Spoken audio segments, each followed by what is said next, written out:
Want to get to it? Verify on 10 Tampa Bay helps you separate fact from fiction, especially this election season. So tomorrow, Florida voters going to head to the polls for the state's primary. And some of you have asked us about online claims that say election workers can disqualify your ballot by writing on it. 10 Tampa Bay Verify anchor Josh Sidorowitz joins us now to explain why it's not true. Not true. No, the Verify viewer who asked us about this, she said she saw this claim on a Facebook post. It's this post here. It says that if a poll worker writes anything on your ballot before they give it to you to put into the voting machine, your vote could be disqualified. I want to explain to you why this is false.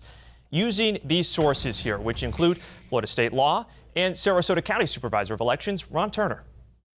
So there's a lot of processes in place that would keep this from occurring, what's being said on this post. But the poll workers do not mark ballots. Turner says here in Florida, poll workers are trained to not mark ballots. And bottom line, even if they did, it does not just disqualify or invalidate the ballot. If there were any markings interfering with your ballot being scanned, you would simply be given a new one to fill out if you were voting in person. If you voted by mail and it couldn't be scanned because of markings, a canvassing board meets in public to count those ballots by hand. Turner says when vote-by-mail ballots are being opened by poll workers to be scanned, they are not allowed to have any blue or black ink in the room to avoid any possibility of markings. And remember, too, you can always see when your vote-by-mail ballot is received and counted by logging into your Supervisor of Elections website.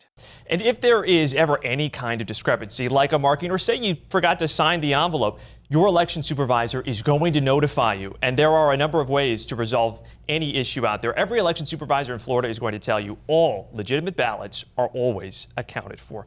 We appreciate the question. If you have something you want us to look into, you can email verify@10tampabay.com or text 727-577-8522. With your Verify, I'm Josh Sidorowitz.